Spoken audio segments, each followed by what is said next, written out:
Independent retail business can mean so many things these days. A brick and mortar store, an e-commerce business, a maker's online shop, a booth at an antique mall, and more.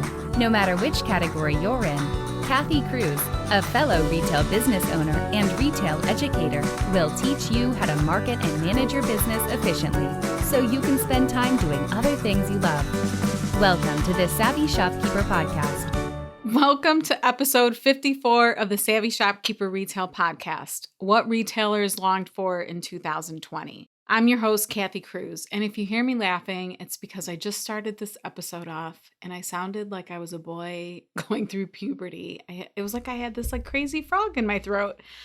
So I had to start recording again. Sometimes I just have to laugh at myself, and I bet if you heard some of the bloopers from me recording this episode, you would be in tears. So today's episode, I actually just want to have more of a casual conversation with all of you again. And my intention is to let you know that you are most likely not alone. What you're feeling about 2020 is what many other small business owners are feeling. And as much as I like to talk about business and record episodes that are really task-oriented or a checklist or multiple steps to get you somewhere that can help improve your business, it's important to protect our emotional health. I'm finding that shopkeepers and probably many small business owners, not just retail store owners, are feeling lonely. Trying to run a small business during a pandemic is no joke. It has been hard, right?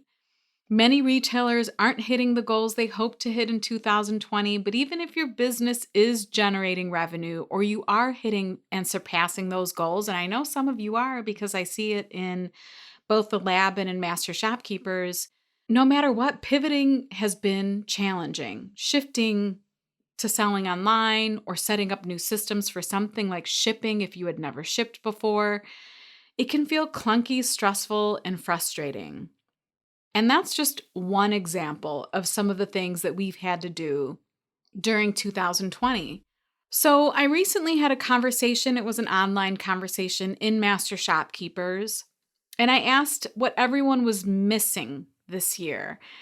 And I want to share what they said. Of course, I won't share their names. I always protect privacy, but some of these things are funny, some will strike a chord, and some might even trigger emotion in you. And that's okay. I just want you to know you're not alone. I also want to give a shout out to my virtual assistant, Jacelyn, who inspired this episode. She reminded me that it's not just the task-oriented things or the business tips.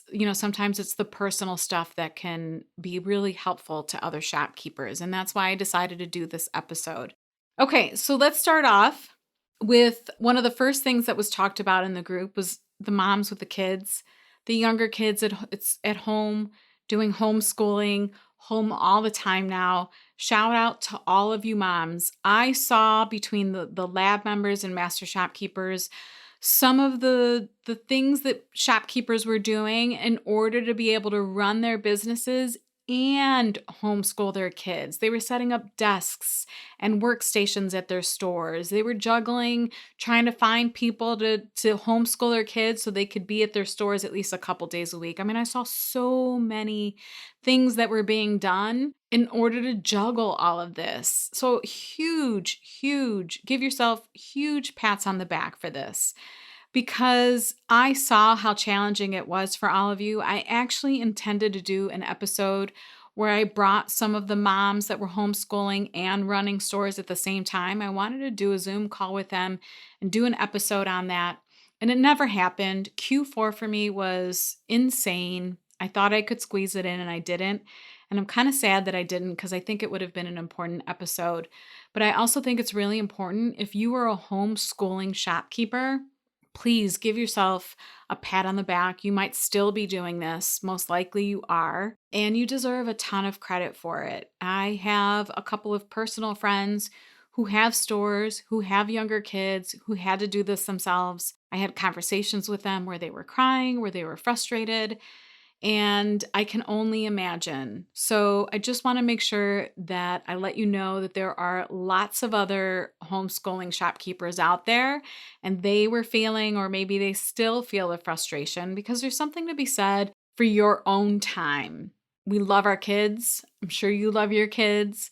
But it's also extremely valuable when you run a business, when those kids go to school and you have that time to dedicate to your business, and you know they're safe and you know they're getting their education. So I just wanted to make sure I mentioned that first. The second one is moms with kids who played sports. And personally, this applies to me. My bonus son, Logan, is really active in sports. And it became, frustrating at times to watch him miss his sporting activities, or me even missing watching him play sports. But I know this was an important one, especially if you had seniors in high school. It was their last year maybe playing a sport before they went off to college, or just the pure enjoyment that you get from watching them play and win and be active. So I just want to make sure that I mention that one too, because I personally experienced it myself. Luckily, Logan has been able to play a little bit, but of course, there were times where he made the decision not to play a sport because he didn't feel safe or comfortable. There were just times where we made the decision that he shouldn't play. And then there were times where, quarantine just kept him from playing. But I get that one. I completely understand that one. Okay, the next thing that I want to talk about that the shopkeepers wish wasn't part of 2020. They didn't really long for more politics. They wish there was less politics. One member said, "In general, I miss people being nice. Everybody is so divided on many issues, and there's no respect anymore for other people's opinions." I'm sure many of us, maybe all of us, most of us, probably agree with this in 2020. And I will not go down the rabbit hole of politics on this episode. I will not get myself in trouble. But I think most of us felt really frustrated, especially in November around the presidential election. It definitely felt divided. There was a lot of stress around that. So on top of trying to run your businesses, trying to keep them going, trying to pivot and shift, trying to maintain your households, then we were dealing with that too. But the one thing that they wish didn't happen was so much of the politicking. This episode is brought to you by Flowdesk. Email marketing shouldn't be so hard. That's what I thought for years when I struggled using another software program to design and send emails for my retail store. Then Flowdesk came along. Now it's so easy to design and send beautifully branded emails to our customers that convert into sales. I also use Flowdesk to send the Savvy Shopkeeper newsletter. Flowdesk is a woman-owned company, and the software is in beta, which means they're still new and building some features, but personally, I have loved it. If you have an email list of over 1,000 or more subscribers, and you send emails to your customers pretty regularly, you know the monthly price for email marketing can add up. At this time, Flowdesk is offering unlimited subscribers and unlimited emails for $38 a month. But I have a special offer for you. You can have unlimited subscribers and send unlimited emails for only $19 a month. To get half off the monthly price of $38, yes, it's only $19 a month, visit savvyshopkeeper.com/Flowdesk for a special link. That's savvyshopkeeper.com/Flowdesk, FLODESK. All right, so the next thing that I want to talk about, or that actually group members talked about, was like store and business activities. And someone said that they miss traveling for their business. Now, I personally don't travel much for my store. I think most of you know that my sister and I go to Atlanta once a year, and we do all of our buying that one trip. So I don't travel a lot for that business. But someone in our group does, and she misses traveling. She buys antiques, and she travels to Europe to do that. And she missed that, and I get it. That would be really, really challenging, especially if that's what your business focuses on. Someone else said that they lost out on 2 store properties and that they just wish they could find a space. Now, some people might say, unfortunately, that, with so many businesses closing, that maybe that'll be easier for her in 2021, but I could feel her frustration that the store that she has been wanting to open for years, was so close to her and it just didn't happen.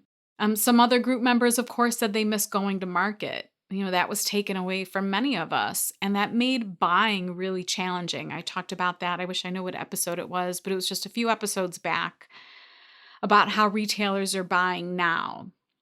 And I can see that. I think as of now, my sister and I will be going to Atlanta in January, but we're really playing that by ear. We don't know if that's going to happen. If it doesn't happen, it without a doubt will make buying in 2021 really challenging for us. But the other thing too is a lot of us enjoy going to market. We get inspiration, we get, motivated again for our stores, display and merchandising ideas. We see friends, we meet new friends. It's definitely sister time for my sister and I. We laugh a ton, we have a great time together. And I could see why shopkeepers would be missing those trips for sure, especially if you travel to multiple markets in a year. The other thing that people were missing are their customers. And that I think we can all relate with. Whether you're a maker and you attend market events, gift shows, anything like that, or whether you own a store, a brick and mortar store, we really enjoy taking care of our customers. That's why we do what we do. We love serving them. We love making them happy. We love bringing them things that bring them joy. And when you take that out of the equation, it makes a retail business really challenging, right? That's part of what keeps us inspired and motivated are our customers. So when we don't get to see them, we miss them. And so many of us become friends or really close with the people that shop in our stores. We have great conversations with them. We miss the connections, especially if you're an extrovert. Of course, you probably really miss that. And again, this is different for everyone because some stores haven't closed at all. I think the majority of us have, at some point at least, were mandated to close for a short period of time. Some shopkeepers have made a decision not to open it at all again until this passes over. Regardless, we are probably or have at some point missed connecting with our customers. The other thing that was mentioned are events. And this does go along with connecting with our customers, but just having a store full of people. You created this event and you had this amazing idea and you announced it, you created the Facebook event, you sent out emails about it, and your customers are going to love it. And the day of the event, there's a line outside your door. We miss those kinds of things. I miss it. I miss selling out of workshops. I miss where every seat in that room is taken, where everyone at the end of the workshop says, "Thank you so much. I really needed this. I really needed the time to disconnect from my phone. I needed the creative time. Thank you for inspiring me. Thank you for making this fun." I'm sure we miss all of that. The next thing that someone mentioned is I miss not having to worry constantly if I'm doing enough, cleaning enough, distancing enough. I miss sleeping because of all the stress. And that one, I think a lot of us can relate with. It's been an exhausting year. And I feel for those of us who have experienced sleepless nights because of it.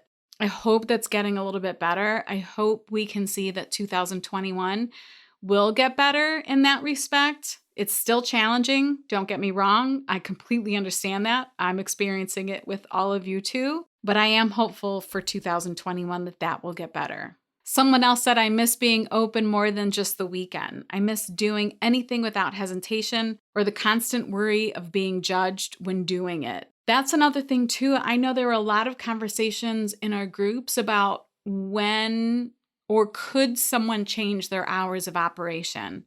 And I told every single group member that asked that, heck yes.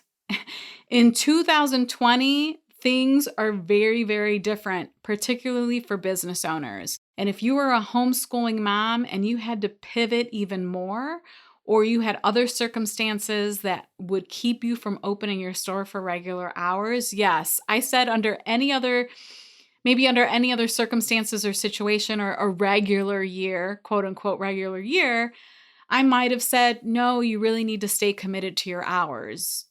Don't be wishy-washy about your hours of operation. But this year, Yes, if you needed to make a change, if you needed to convey to your customers that you can't be open 5 days a week because you're home taking care of your children, if there was any year where your customers would be understanding, it was going to be 2020. So I firmly believed that we were going to be given a lot of grace in 2020 if and when we made changes to our businesses. We personally went through the same thing when we were closed and we offered curbside or shipping or whatever it was that we did. We just explained it. We explained what we were doing and why. Or if we limit the number of people in our store, we explain that my sister and I, it's really important for us to still at least try to see our mom and our brother on occasion. And they both have immune systems that are low, and we had to be really careful. So we took the time to just explain those situations or explain some of our decisions. And I've seen dozens, hundreds of other shopkeepers do the same thing. And I didn't hear of any instance where a customer had a problem with it. I think if you're genuine and you're real and people know your story and people know your background and people know you're a family person, that they're going to understand. But there's still a lot of worry in our heads about what is somebody going to say? What is someone going to comment on social media?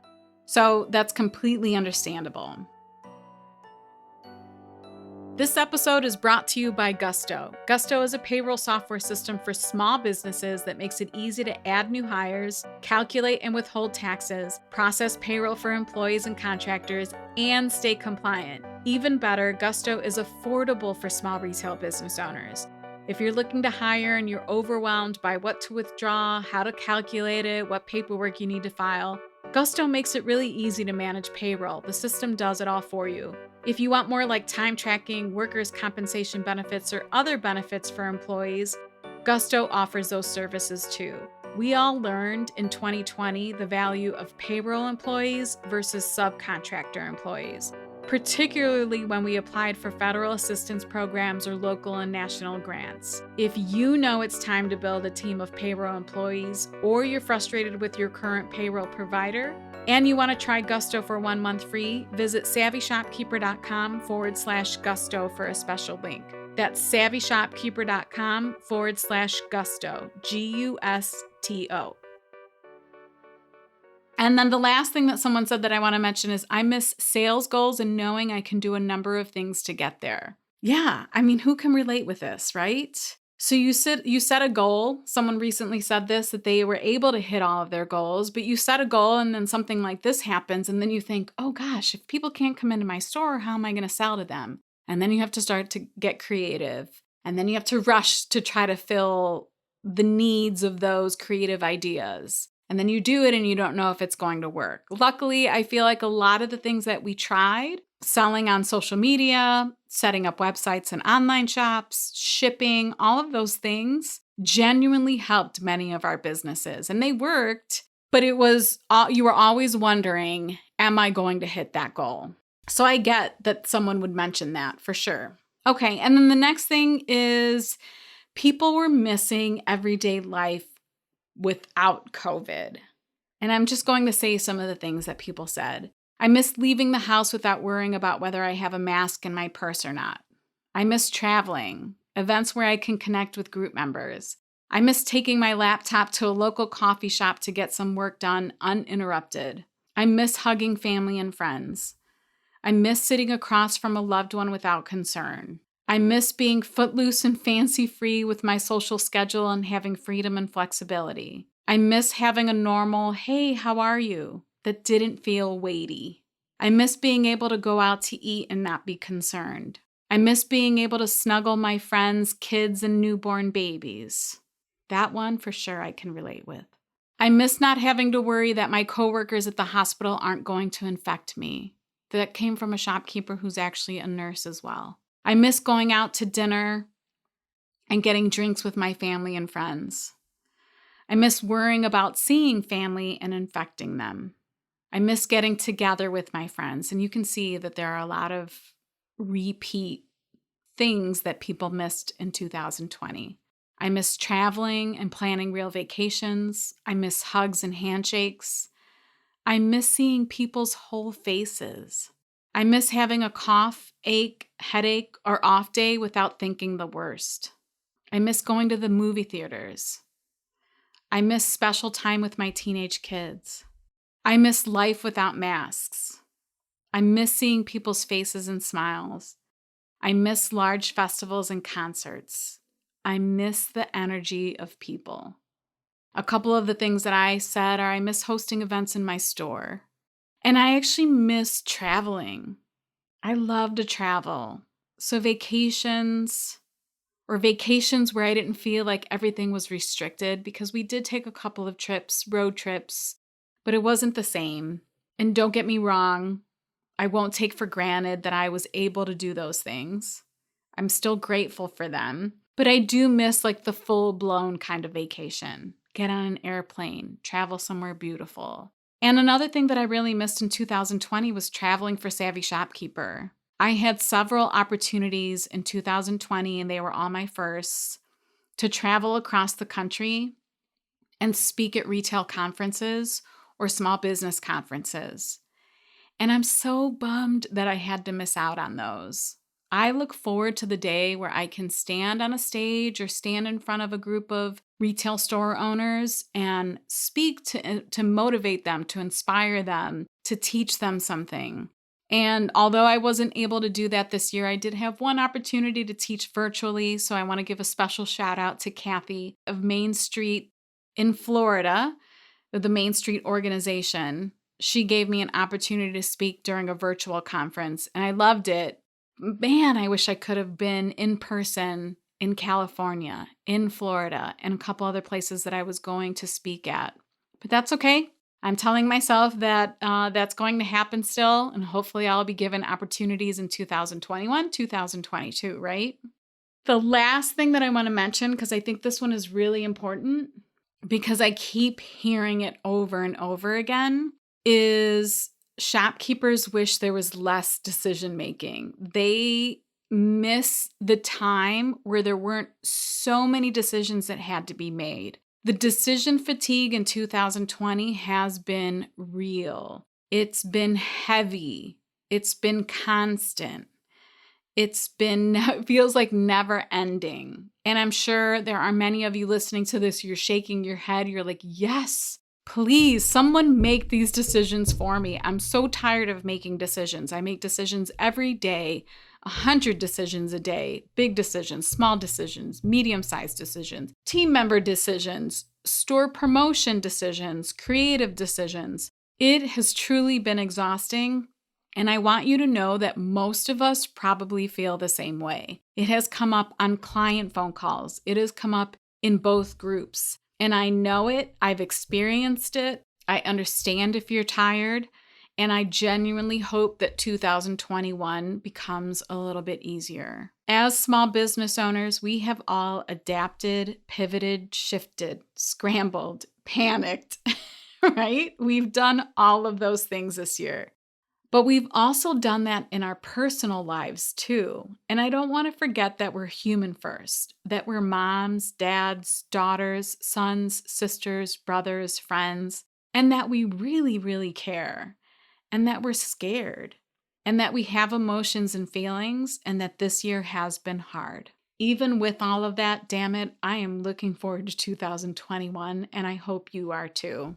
I recently told a customer, because some of those conversations in our stores can get deep with our customers. And I recently told her that even though 2020 has been challenging, I am going to try my best to enjoy the rest of 2020 and the holiday season, no matter what it looks like. The silver lining for me in 2020 is that I have slowed down in some areas in my life. I've been able to focus on myself and my personal growth, and I genuinely feel that that was way overdue. I've been able to make improvements in my home and declutter like I never have before. And I sometimes consider myself a minimalist, and I think I've decluttered 5 times already. How crazy is that? In some ways, I've been able to breathe a bit. And although I miss my extended family, and man, I miss my girlfriends and my girlfriend time, I've definitely spent more time with my own family, and that's Andy and Logan. And this is where I tear up. But for that, I am truly, truly grateful. All right. So I hope you guys found this episode helpful. I really do. I did not intend to end 2020 on a sad note by any means. I just want to make sure that everyone knows that we are in this together and that we're not alone, and that a lot of other shopkeepers are experiencing the same thing that you're experiencing. I am genuinely looking forward to 2021. And I think so many of us agree that if we could survive 2020, if our businesses could survive and for some thrive in 2020, man, who knows what 2021 will bring, right? And I'm not going anywhere. I will be here again with more episodes. I'm looking forward to 2021. I'm looking forward to another 50 some episodes. I have so many ideas for future episodes. I already have, I think, literally a list. I just talked about this with my virtual assistant. I have a list of 54 more ideas. The ideas just never go away. Thank you so much for being here this year. I appreciate you more than you know. I appreciate you listening. I appreciate all of the feedback. Every time someone says that I make a difference in their life or I make a difference in their business, it is a huge deal to me. It is an honor, and I am so lucky that I get to do something that I'm extremely passionate about and that I get to see all of you get results from it. So thank you again. Happy New Year, and I will see you in the next episode. Until the next episode, be savvy and boss up.